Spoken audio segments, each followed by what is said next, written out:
আসসালামু আলাইকুম। প্রতিদিনের মতো আজকেও হাঁটার জন্য চলে গেলাম। আজকে চলে গেলাম টাউন হলে।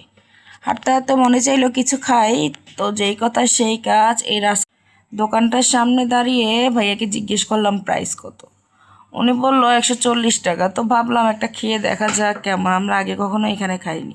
রাজকচুরিটা আমার বরাবরই অনেক পছন্দ, আমরা টোকিওর সামনে সবসময় এটা খাই।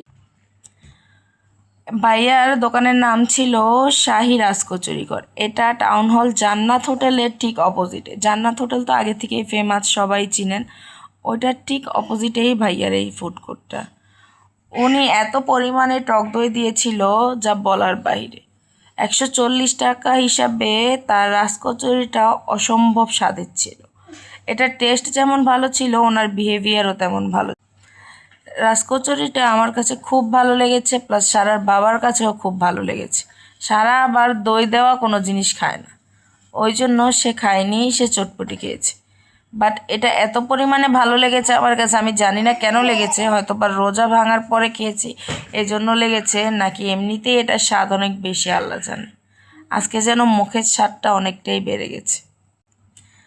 ওনার পরিবেশন করার স্টাইলটাও আমার কাছে খুব